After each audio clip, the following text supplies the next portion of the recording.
Okay. Welcome, Super Secret Agent trainees, to WhizGirls Academy. Today we have a special treat. We have Dr. Kita Yeung, straight from Germany. She's actually live in Germany with us today. So we're super excited to have her. Thank you so much for joining us today. Thank you so much for having me. So tell our super secret agents about your childhood. Well, I have a really happy childhood. I think I'm pretty lucky that the family I was born into was really, really nice and understanding. So my parents and my grandparents raised me and they encouraged me to pursue my interests and they didn't put any limitation on me. So I was born in uh, I would say a generation in China that went through transformations. So I remember the time when we were actually the whole country was very poor, and then gradually people's lives got better. And I remember the first time my family had installed telephone and hot water, hot shower, and colored television. It used to be black and white. So a lot of interesting memories when I was a kid. Oh, and we had also like food stamps. I remember the very last food stamps in China. And then people's lives got gradually better, and we started to have a lot of resources. And I remember reading a lot of books, and I was already very inspired as a little kid by science. So read a lot of books about space and the ocean and dinosaurs, and also played dolls. I'm one of those girls that really love the art and the fashion. So I think I just developed a lot of interests. And as a young girl, I also really loved design and painting. But at the same time, doing science was what I wanted to pursue. So all these things, my family gave me opportunity to explore, and they encouraged me to pursue them. So you mentioned books and science, and I'm curious, were those like passions and hobbies as a child, which is how you basically got a dream job? And what was your dream job as a child? Yeah, I had lots of aspirations and lots of things were my dream jobs. For example, I wanted to be a scientist. That was something that I already decided to do when I was a kid. But then I also really love art and I wanted to be an artist. I remember myself carrying a sketchbook with me all everywhere. So whenever I went, I was drawing and painting. And I love music, so I played the piano and I sang in the choir. So being a musician was also something interesting to me. And I wanted to be a astronomer. So part of being a scientist, but astronomer in particular, because the star was so inspiring. So I love stargazing. Wanted to be a philosopher and a fashion designer. So all of these things that to me were all intellectual. They were people who produce work and they inspire more people uh, through generations. So those are the kind of positions and dream jobs that I think are long lasting that I wanted to do. Wow, you mentioned science a couple of times. I'm curious when you heard about the word STEM, science, technology, engineering, and math, and did you have any mentors along the way? Yeah, so STEM was not a terminology I specifically heard about because I mentioned I grew up in China and STEM is an English word. So it wasn't until much later that I heard about this abbreviation. But when I was a kid, science was always being a very, very important aspect of a child's education. So I started learning physics. So math was the first thing, and then physics and chemistry and biology. And especially when I started learning physics, I fell in love with it. That was in middle school. And that was the time that I felt physics was the one subject that I really want to pursue for the rest of my life. And I just decided to do that. And because physics was something that I understood back then, being a study of nature. And nature is so vast and beautiful and is creating the most beautiful art naturally. So that's why I wanted to pursue physics and study it. So worked really hard to receive the best education in physics as I could. And when did you decide to go to Cambridge? Deciding, I think, is a word that probably not something that is where you will end up is not something that you probably can decide. I think it's more of something that I would like to be there and I will work hard towards. And Cambridge was not the only place that I could go. So I did apply to many places, but of course Cambridge was the top school, and I tried my best to work towards it. So I think it was more around high school time when I felt the opportunity, felt it was something that's possible. Um, Especially when I was in China, that was very rare to get into Cambridge or any Western schools, top ones. And my school was a very new one, and it was teaching A level. That was the British curricular, but it was introduced while I was entering high school. And I think my school might have been the very first A-level school, the proper official one, certified by the British Education Council to be the A-level school. So then that was given me some confidence that it was possible to get into top schools in the UK. So Cambridge was my top choice. Yeah. And tell us about your experience there. Mm-hmm. I am very fortunate to have studied in Cambridge. It's a very, very beautiful place, and it's so quiet. And I went there again this year to revisit after 10 years of graduation. Um, it was it 10 years, I think, more than 10. Well, okay, yeah, it's more than 10 years. I graduated in 2010. I got there in 2006, sorry. And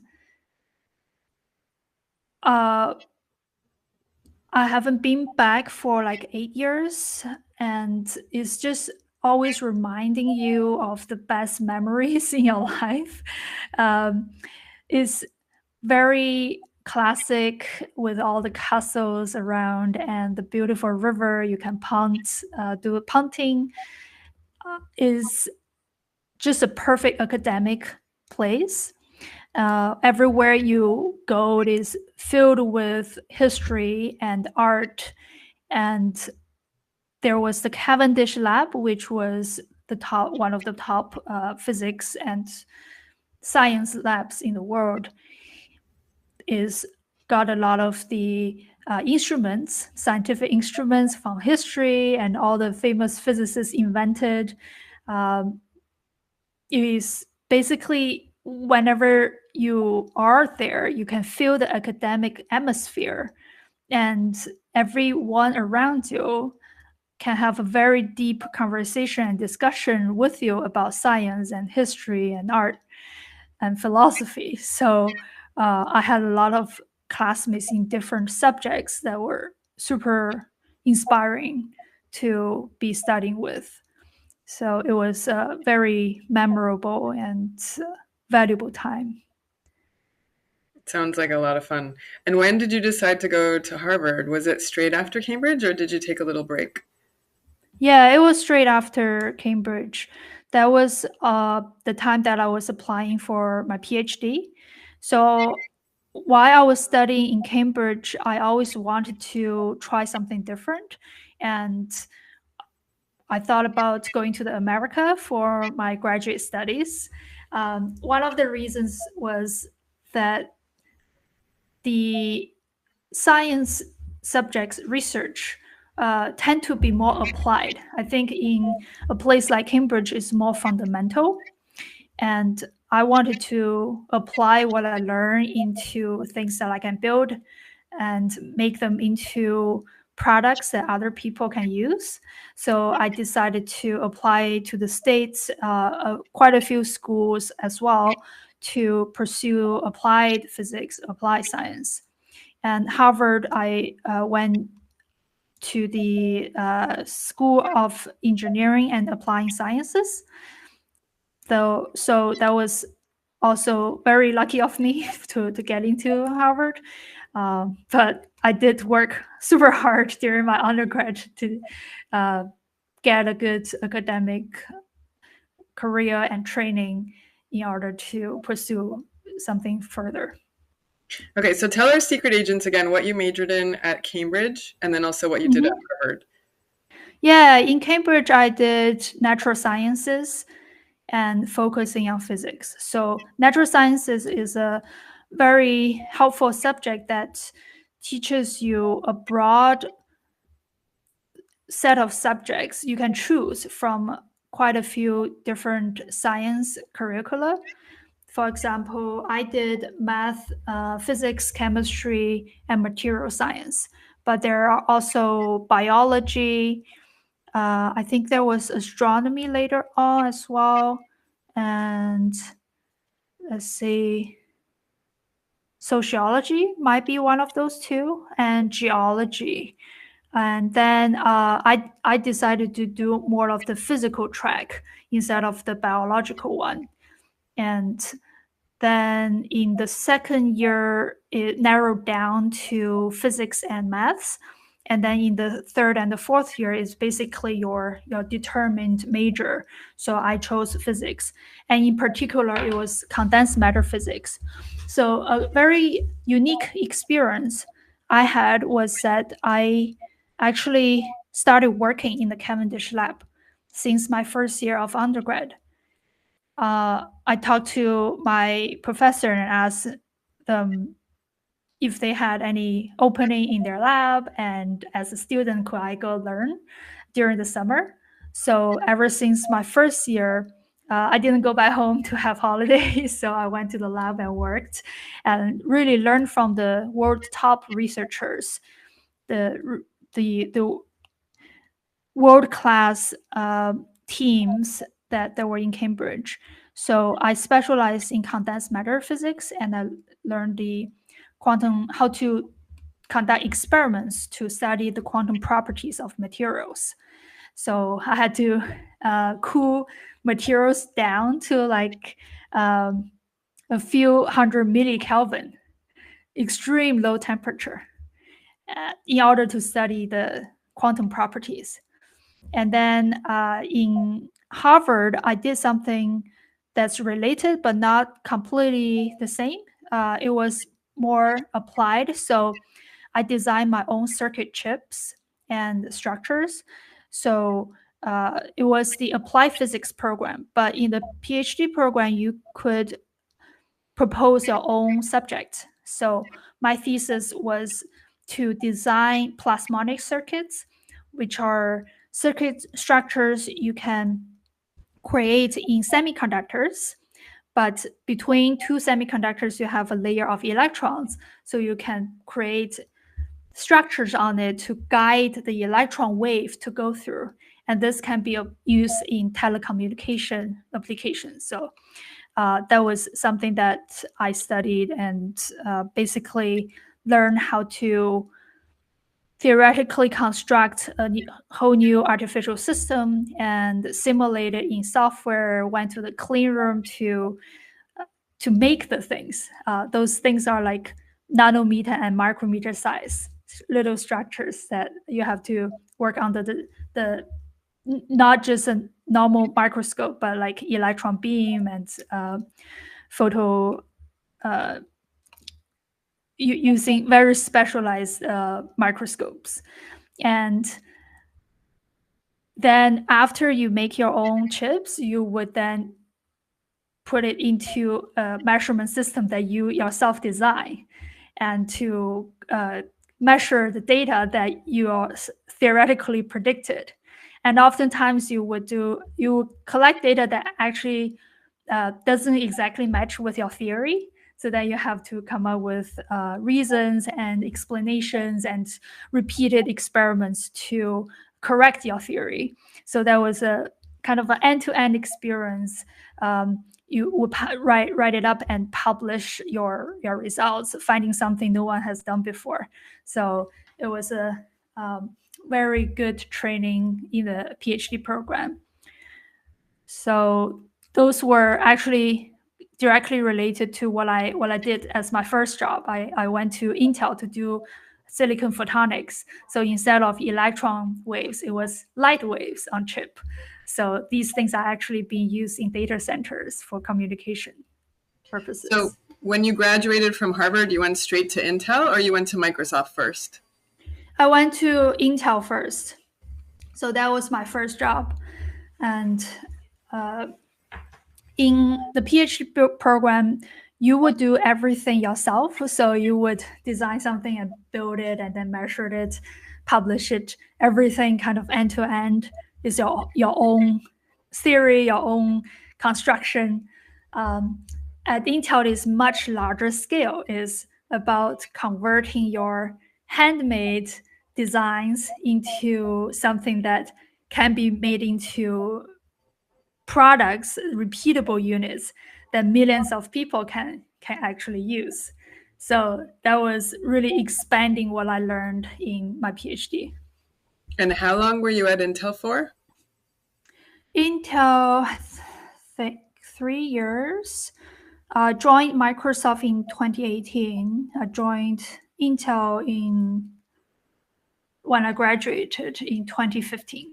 Yeah. Okay. And at Intel, what division were you in? First was in silicon photonics, and I was an engineer, hardware engineer, and I got looped into something quite unexpected and very interesting, surprising to me. I never actually thought that it was possible. While I was at Intel, there was a very popular wave of open source hardware. I think around 2016, everyone was a maker. Everyone was making something using those open source chips and boards. So Intel was making its own chip that goes onto these open source hardware boards. And I just started playing with it. So my own company made it, and I want to try it. I want to see what I can do with it. So with these boards, you can design anything. You can hook electronics, like sensors, LEDs, all kinds of components onto your board. So these boards are like single board computers or little microcontrollers that you can use to control other electronics. And I was doing some robotics projects with it. But then at the same time, I love fashion design. So I actually was already making clothes at home. Like you can see my sewing machine behind me. So that was my hobby. And then I thought, oh, why can't I combine robotics with art, with fashion design? So I started embedding electronics into clothing, so then my clothes could light up or move around based on your heart rate or your um, environmental data like temperature, your biological data, your like your brainwave. So I did a lot of crazy designs with all these boards. And at first I was just doing this for fun, but then the Intel Maker team saw my work, and then just we felt like I should be working for the Maker team. And then I joined the Maker team for a really nice period of time to help Intel demonstrate how technologies work. So I extended my career from a researcher and a scientist and an engineer into user researcher. which is a very different domain traditionally, but then it was using a lot of my scientific understanding as well. So then I went on to a journey of trying all these cool things and building things with the latest technologies without any limitation and uh, is no longer just like a fixed career track anymore. I could do anything. So um, that was something I really enjoyed at Intel. So that, and then that was something that I felt I wanted to continue doing, even when Intel wasn't actually continuing. Their maker group and wearables were not going well, so they had to shut down their divisions. But then I continued doing, and I started my own fashion brand called Art by Physicist, specifically to develop these technologies and wearable, making fashion design both scientific and technical. So I just went on this very interesting interdisciplinary career since then. Yeah, I feel like you've been a pioneer in the space because I think wearable tech was a thing for a while. I actually was at Google asked to be a keynote speaker for their fashion dress code event, which was a wearable tech event in 2017. Because I mentioned, I worked on Barbie and Bratz, and like I was looking at your website, and I was like, it's so amazing. The things that you've done has been phenomenal, and I feel like you've been in the beginning of all of it. And I'm curious to hear, like, so what happened next? So you went from Intel to Microsoft, and did you do the same thing at Microsoft, or was it more of a hobby for you and you started on your own? Yeah, I can show you a slide if that's easy. I'll have a slide deck actually. Let me see. Would that be okay if I share my screen? Of course, that would be awesome. Can you see? Yes. Yeah, I have been giving a lot of talks, so these are some of my slides. And I can also show people the things I just talked about. Actually, I did a lot of painting of my study, my student life, and my career. This was me in the Cavendish lab. Actually, this is one of my graphic novel characters. But then she was doing the things that I was doing in the lab, in the machine shop, making this low temperature refrigerators called dilution refrigerators, specifically designed for quantum computing, quantum measurements. And then this was me in Harvard clean room, and I made all these structures. And I went to the clean room. There are a lot of people there wearing these bunny suits, and it was fun time.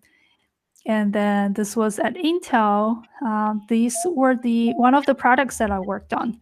So these are little chips that you make out of these wafers. So you basically etch different structures on the wafers, and you can cut them into tiny pieces. Those actually make your chips that goes into your electronics.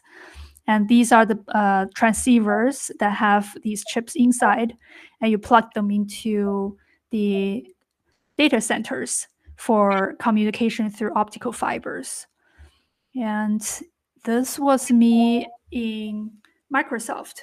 So I went to Microsoft to do quantum computing. So actually, before I started quantum computing, I went into Microsoft as a program manager for the Silicon Valley Garage, which was our innovation program. It's a global program, and I was the manager for the Silicon Valley site. And there, I actually continued to develop my interests, because this program was for generating new ideas and helping our employees do their grassroots projects, and is to really excite the innovation inside this big corporation. And while I was supporting our colleagues to pursue their projects, I also had my interest areas and my projects. So what I did was both doing the quantum computing, I studied that, and then I started teaching my colleagues quantum computing. And then at the same time, I was continuing my artistic projects. So this was already around this time, I had my own startup, my own fashion brand, Art by Physicist, to do the fashion tech design. Then gradually, these two separate tracks, like I've been keeping my hardcore science career going. At the same time, in parallel, I was pursuing this artistic hobbies. But then to get more and more technical, and and then my day job was also needing a lot of the artistic experience that I had. Gradually, they just started to merge, and so this is where I am right now. I am the senior director of AI at Browseware, and I can show you what Browseware does, which is really cool. At the same time, I'm still doing my fashion brand as a tech fashion designer. Yeah, and tell us a little bit about what that means as Senior Director of AI. And we're curious to hear what Browseware does, because I think our super secret agents have probably never heard of it before. So anything you can share would be awesome. And then I have a couple of questions that they asked specifically because they were very curious. Yeah, Browseware is really a cool company. It has exactly what I enjoy doing, which is combining technology and the fashion industry. So I can show you a little bit of what I did in my own brand, which led me to discover Browseware. So my brand is doing the design using technology, and it has several themes: nature, science, and future. And I design things like this, which are quite unusual. So this, for example, is solar powered coat that you actually wear this coat and you can charge your phone on the go. And the solar panel are not normal solar panels. They're actually made into flower shapes. So this is super unique, and using organic solar films. And this is a wearable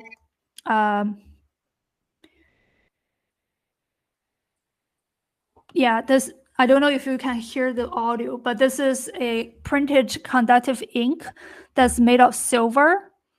It's printed directly onto the fabrics. All these LEDs that light up are uh, on the fabric itself, and it's flexible. So you can arrange these LEDs into constellations. What I was wearing on the shirt was one of the constellations, the 12 constellations that you know of. And people can wear the one that they were born into, their birth constellation. And this is how it was made. So basically, very thin piece of fabric, and then you put the circuit on top of it, and then you can put LEDs. Afterwards, you can plug into a battery and light it up. So then, when you wear this inside your clothes, you can see all these beautiful constellations that's part of your shirt.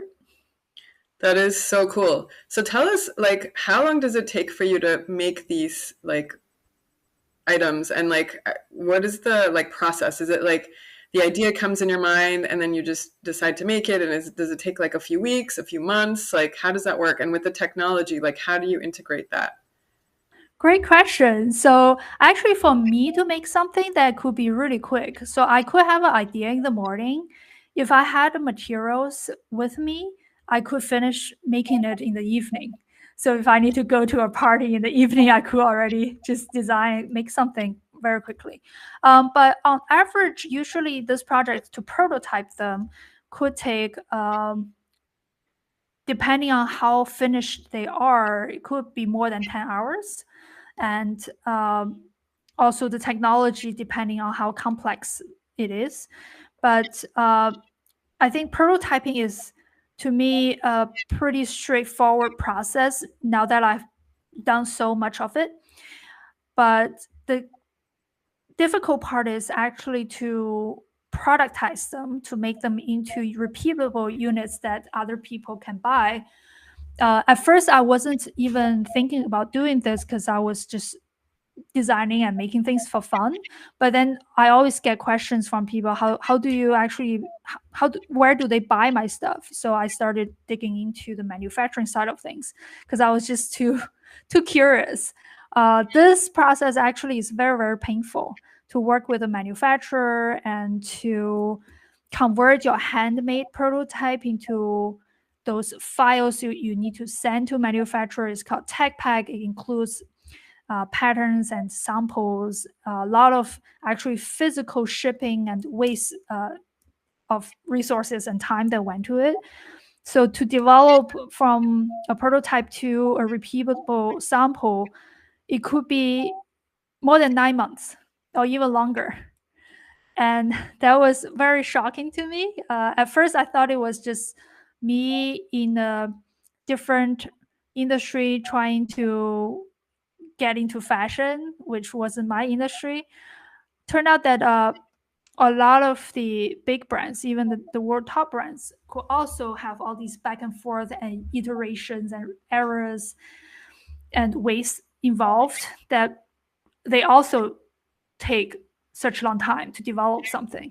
So I was actually very surprised by this uh, production process, and they're not even doing technology. So I have put the more maybe difficult part into clothing, which is embedding electronics, but the normal clothes could even take such a long time. So I then dig into the manufacturing and discovered there are a lot of maybe unreasonable processes that went into it that's so wasteful and error prone. And as a result, in fact, the traditional fashion industry has been mass producing quite uncreative goods that people don't even want, that 30% of those don't even get sold every year. And they just send them to landfills or burn them. So it turned out that the fashion industry creates 10% of global carbon footprint.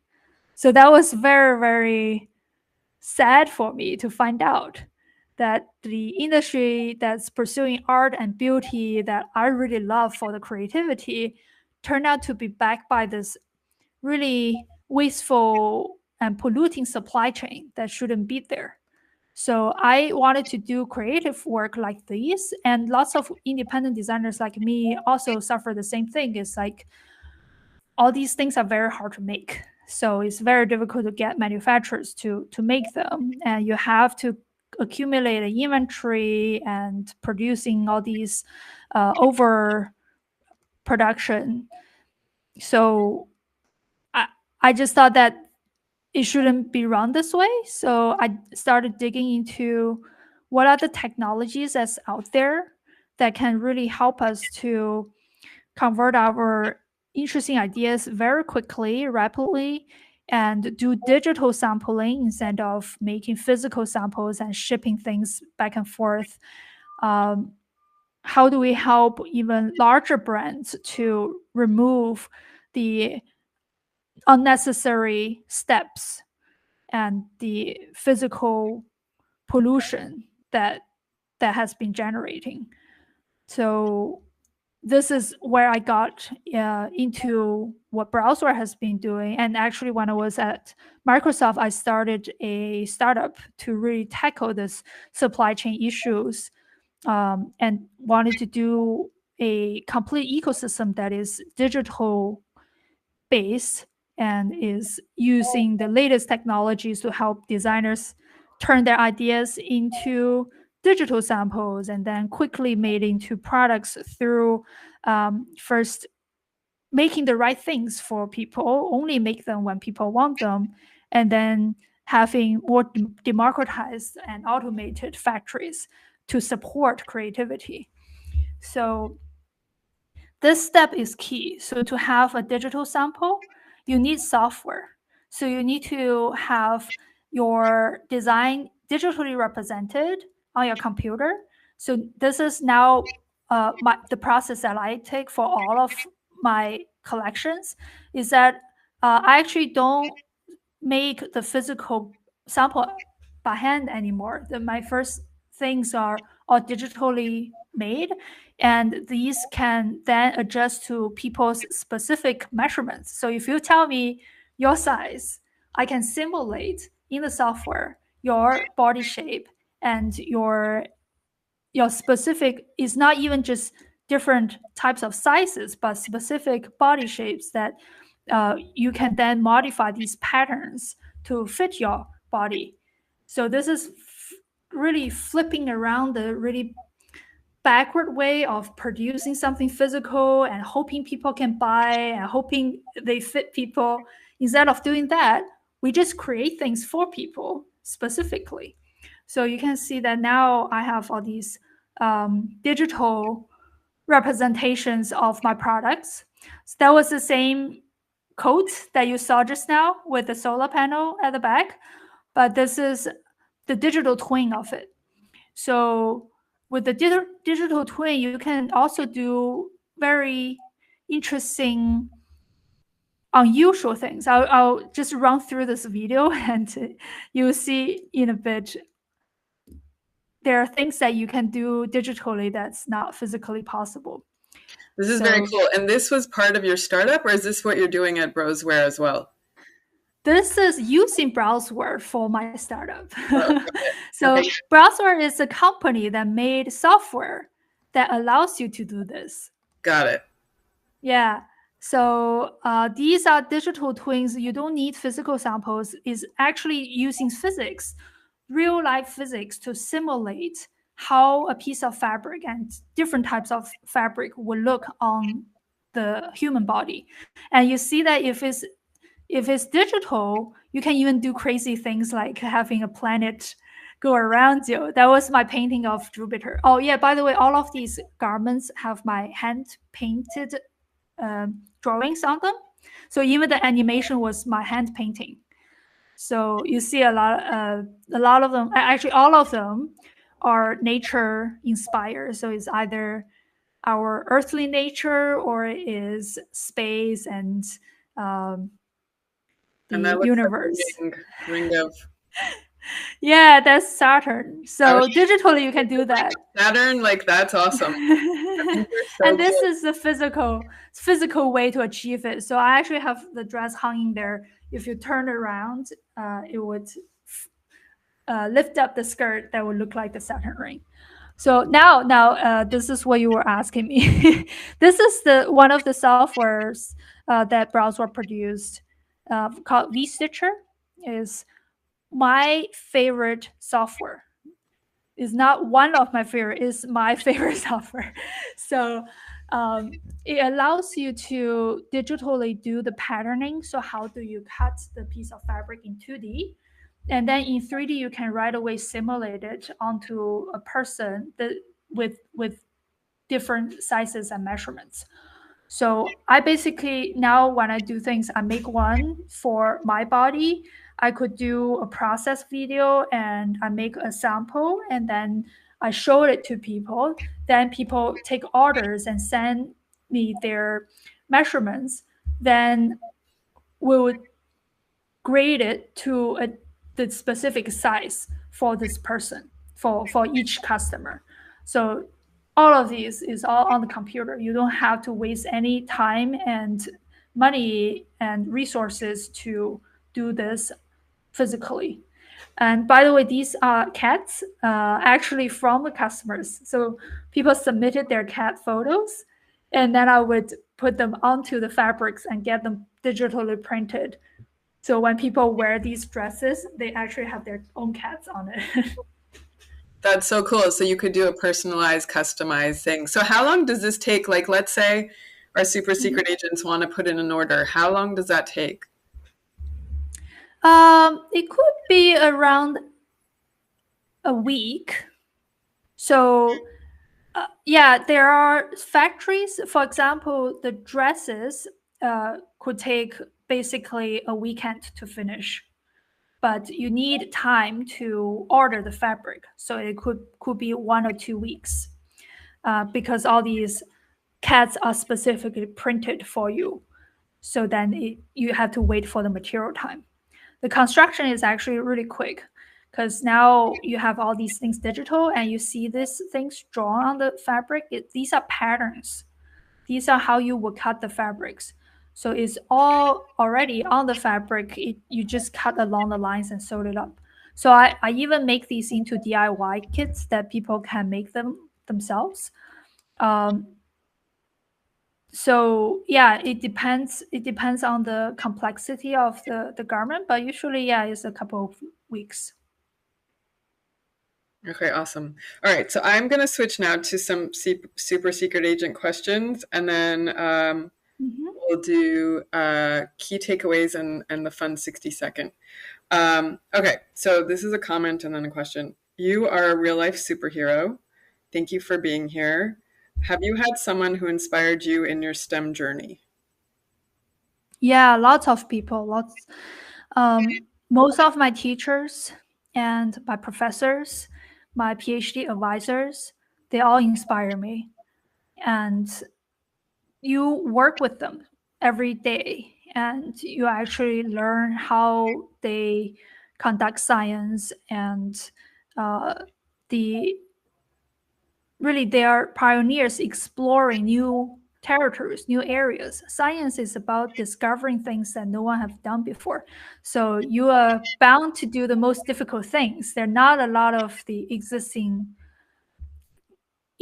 references that you can learn. You learn from history, but then you have to build on top of it.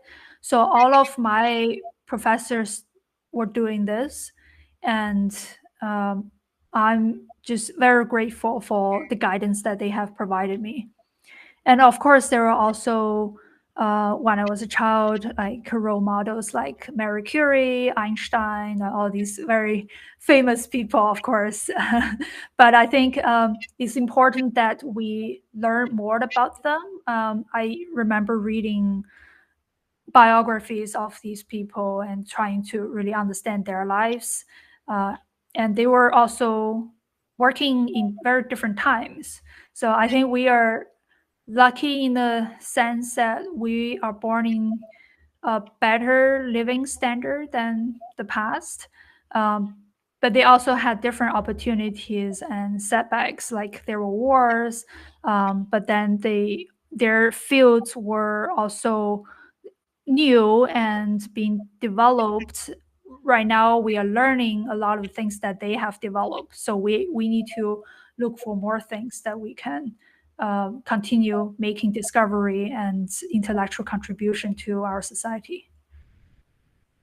Very cool. Okay, what superpowers do you have that have led you to where you are today? I think my superpower is the ability to combine science and art and to inspire each other. And I don't think I would be doing what I'm doing here. So, I haven't explained what my role actually is applying AI into changing the way fashion creation works. So I think this might be too technical for the audience here, but I can quickly show this here. For example, is a piece of software that is technology and is digital, but is turning a traditional industry into the most cutting edge, the way things are produced, making it more efficient and less polluting for the environment.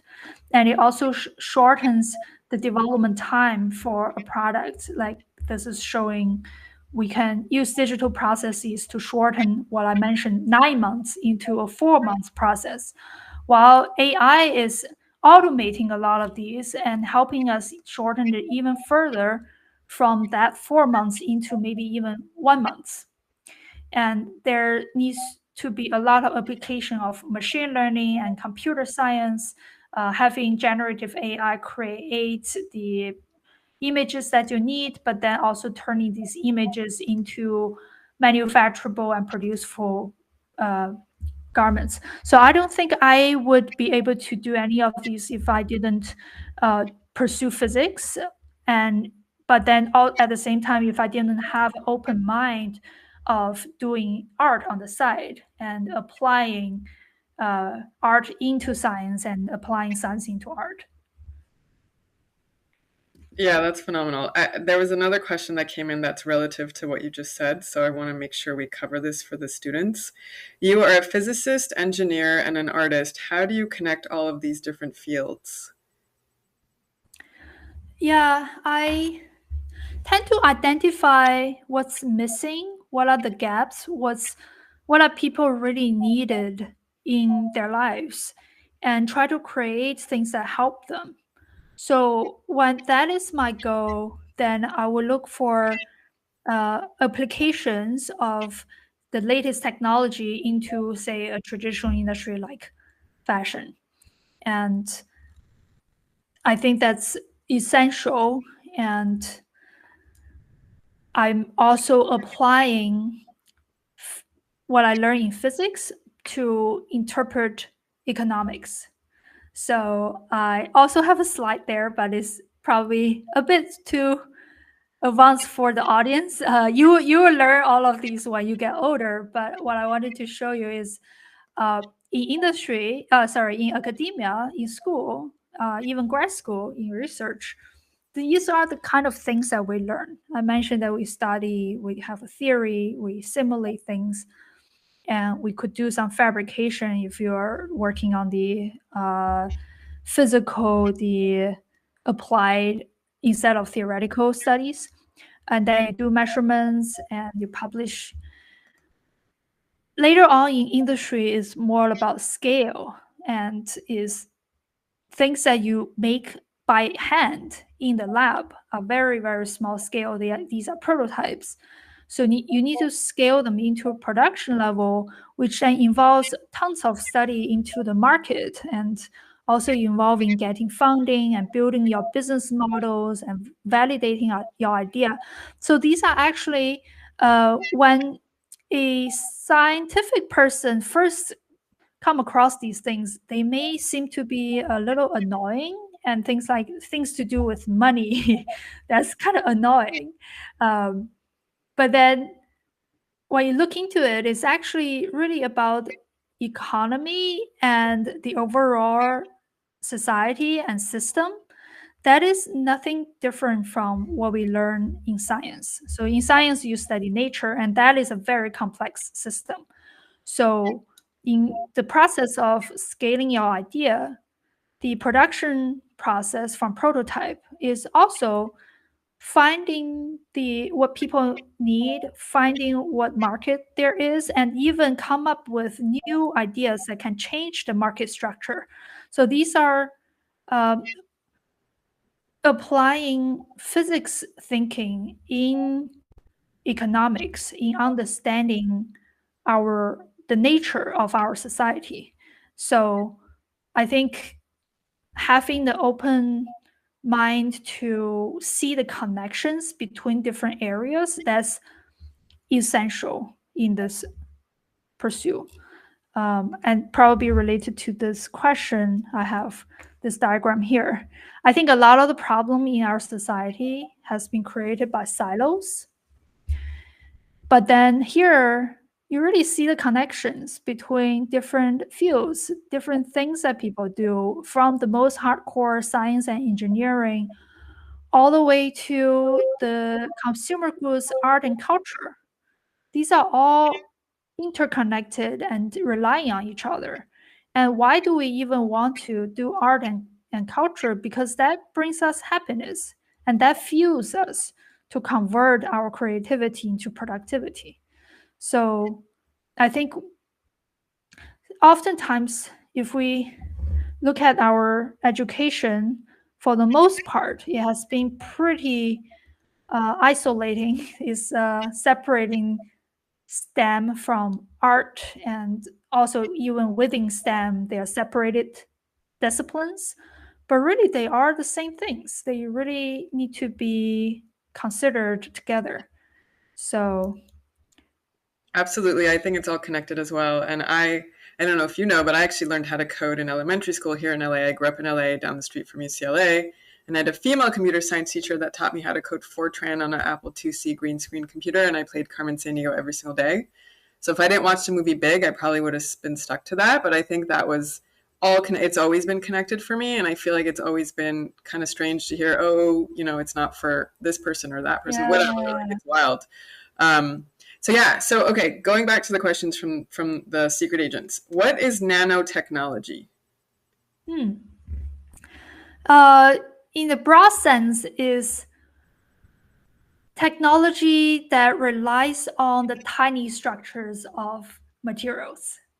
So I did a lot of that. For example, designing chip structures that are only tens of nanometers. And you hear a lot about different companies trying to pursue 7 nanometer. That's kind of pushing limits of Moore's law. And nanotechnology is looking at the smallest behaviors of structure of materials. And these things are made of atoms and electrons, and they made up our matter that we see every day. But under the microscope, you can make very small structures and utilize the behaviors of fundamental particles, for example. So I have shown some in the, for example, early on in the clean room, you would make structures that are super tiny. Although my here is horizontally micro size, but vertically is nanometer. Is a thin layer of graphene that has basically we consider it is a two-dimensional sea of electrons, and that there you can create very interesting effects. If you excite electrons on this surface, it can propagate in certain ways that you can control. So it's a term that is really about human engineering. We kind of learn from nature, but then create things that doesn't exist naturally in nature. But everything is fundamentally made of fundamental particles. So yeah, it's a very interesting area to look at. Yeah, very cool. Okay, what is spectroscopy? Did I say that right? Spectroscopy? Spectroscopy is to, for example, you shine some light wave or electromagnetic field onto a subject, and then you detect its spectrum. Spectrum are basically, I have something like this here. Frequency versus a property that you're looking at. So the light, the frequency you're shooting the subject with, and then you detect its pattern afterwards.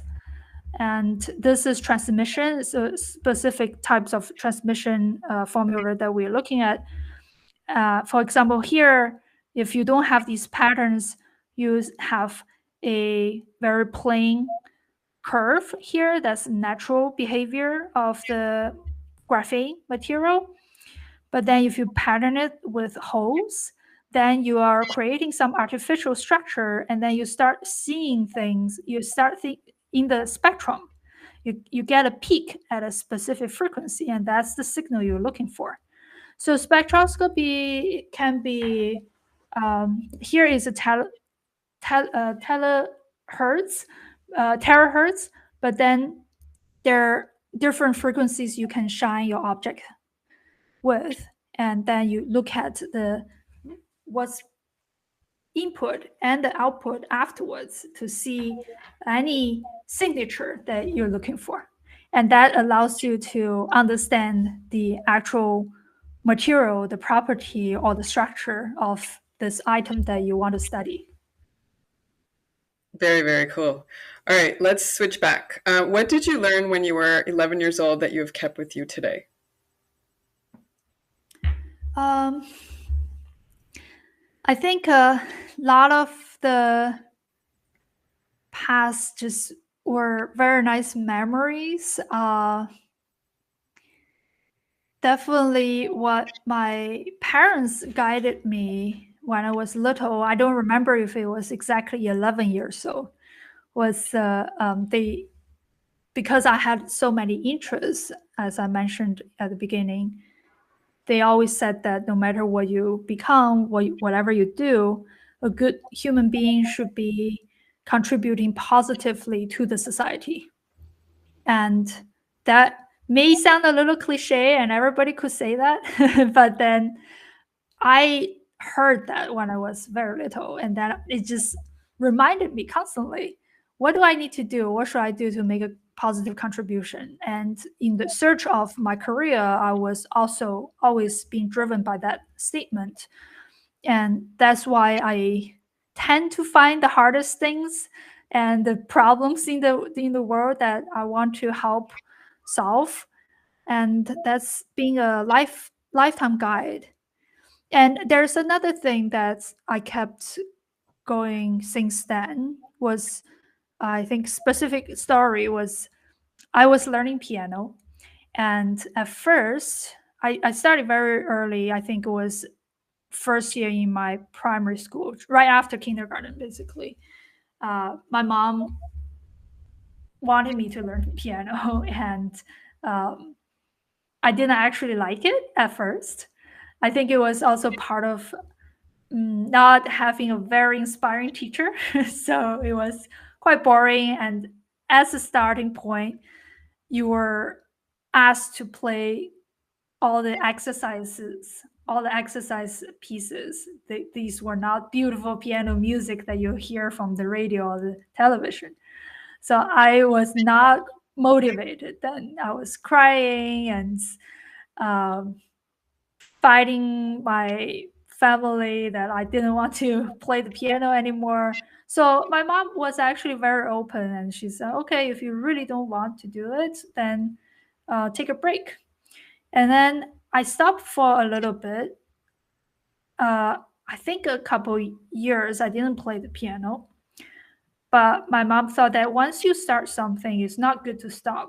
She tried to find me another teacher who was amazing, who was really inspiring. He knew how to teach young kids, and he made the even exercises really fun.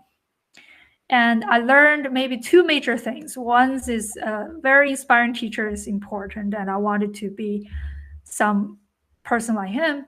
The second thing is that once I start something, I don't ever stop. So that has been going on in my life. This is a common theme that once I start something that I'm passionate about, you never see me stop. I'm still painting. I'm still playing the piano. I learned harp later on, and I still do physics, and but in a very interesting way and unconventional way. So I still have my graphic novel going, and I still do fashion design. So these are my true loves that I would never stop. Yeah, that's very cool. And I noticed that you also did some nail art on your website. So that's That that's was a very while. very cool. Yeah, okay. So looking into the future is exciting. What do you imagine for girls in STEM down the road? And how can we make sure that everyone gets a chance to be part of the STEM journey and adventure? Yeah, I think first thing first is not to put a boundary and a mental barrier to yourself. No one can stop you from doing what you want. This is also a lesson that I've learned during my work was there are things could happen, like their economy could be bad and the company might not do well. They may shut down some department that you were in, but then you are you. You have your own drive and your interests and your mission to build better lives for others. Don't let some accidents or other people's decision stop you. So if you really believe in something, keep doing it. And STEM, don't think about it as STEM is some specific subject that mostly certain people do. No, that's not the case. If you truly love it, just pursue it. Don't care about who else is telling you. Awesome. On that note, what advice would you give our super aspiring secret agent trainees in the audience? That would be my advice, is that if you know your interest and your love for something, just keep doing it. And I want to show you this diagram here. This has been also guiding me for a long time. These are the 17 goals the United Nations had published, and these are the areas that our society really need. And there are many, many ways to contribute to them. So you can find your path towards these goals. You don't have to target all of them, but in some of your areas, you could be very focused and help solve some of the biggest challenges and problems in the world. And the other thing is that this diagram guided me quite a lot. It's called Ikigai. This is when you align your love, what the world needs, and what you can be paid for, to be very practical, and then what you're good at. If these four things are aligned, then you reach this sense of living, sense of being, that you will feel very, very happy and content and satisfied. If you are missing any of these, then you may be a little bit off. Then check this diagram as a guide. You would know in what direction you may start changing your current situation. So This is so amazing. I've heard of this before, but can you explain what Ikigai means for our secret agents? I've never heard or seen this before. mhm. So these are the four quadrants that are essential in finding uh, maybe a sweet spot, a positioning of your own life. So if you look at these four things, what you love is easy to understand. What you're good at, you find out as you grow, and what the world needs. So this would be something that this diagram could guide you find. What does the world really need? You want to be a useful person. And then what you can be paid for, there should be a job for it. If there's not a job that allows you to do it, and you can create a job yourself. So say if you only have if you are only doing what you love and what the world needs, but not the other two, then you may be in this part. You are or let's say you have all these three things aligned, what you're good at, but then you are not being paid to do what you're doing. Then you may feel comfortable. Sorry, you may feel sorry, I'm reading this the opposite way. You will be in this triangle here.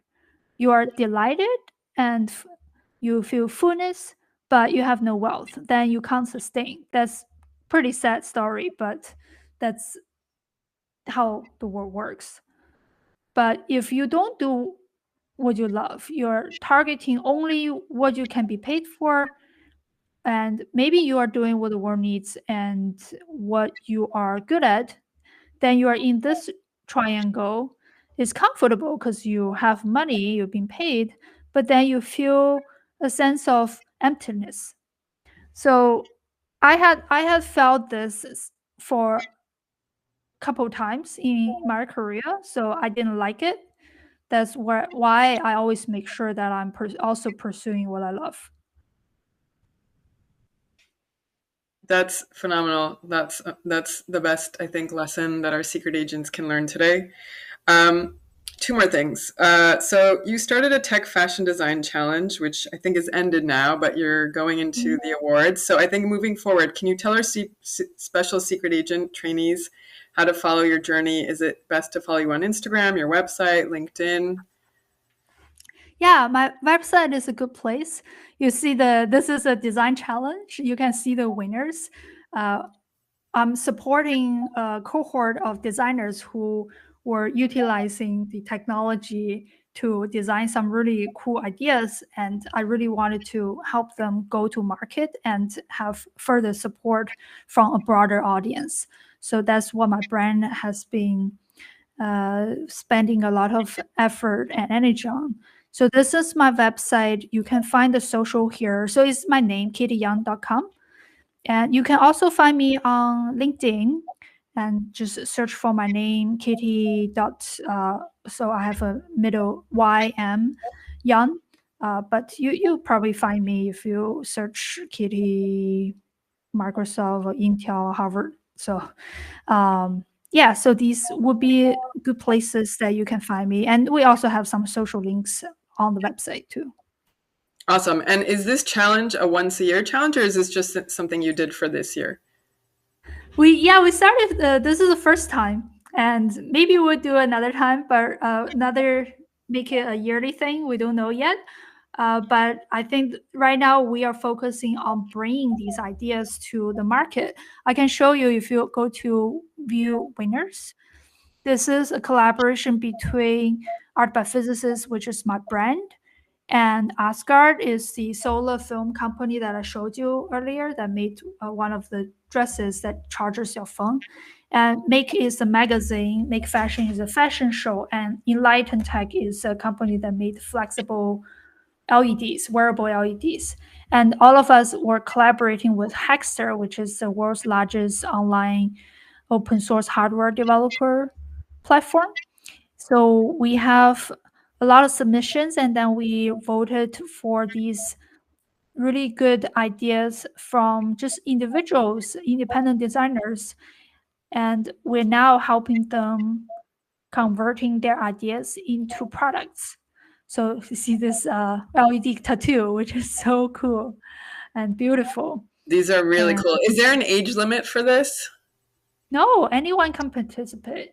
Okay, because I don't know if you Yeah. know, but there's a 7-year-old boy named Max now in Uh-huh. LA that is a Yeah. designer, and he actually thinks that he's Gucci's reincarnation. He's got 1 million followers on Instagram. It's amazing.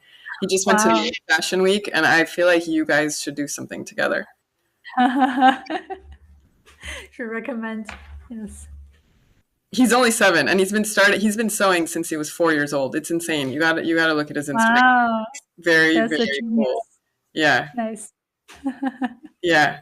All right. Let's do key takeaways, but first, let's do really quick 60 seconds. What's your favorite toy?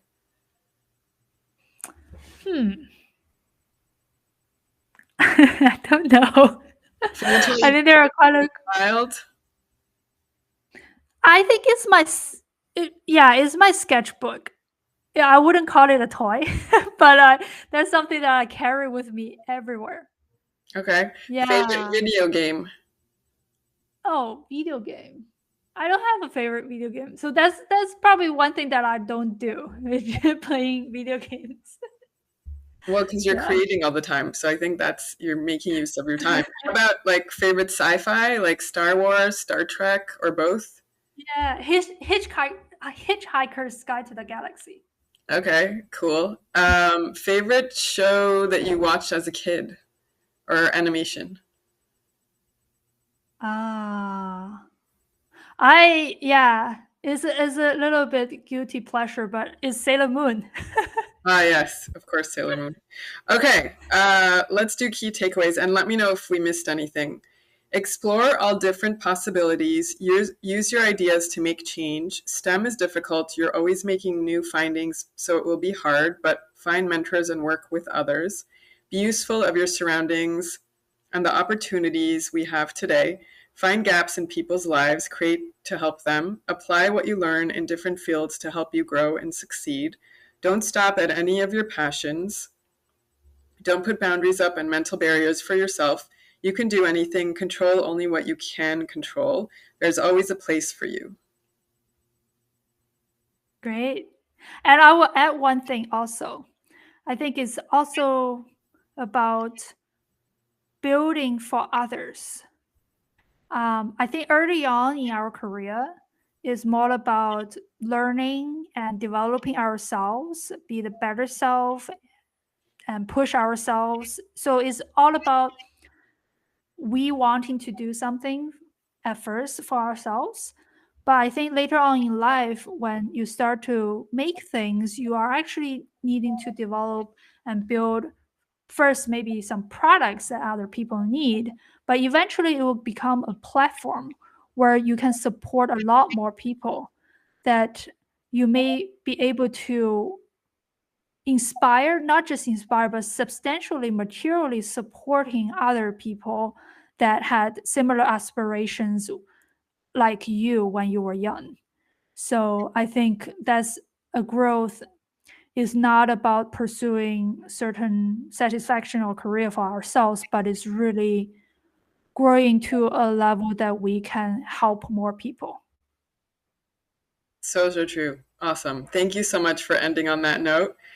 Thank you so much, Dr. Kitty. We really appreciate you sharing your journey with us in STEM and the art and the fashion and the physicist and all the amazing things you've done so far. We can't wait to follow your journey moving forward.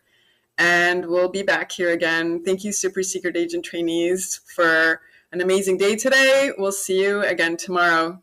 Bye. Thank you.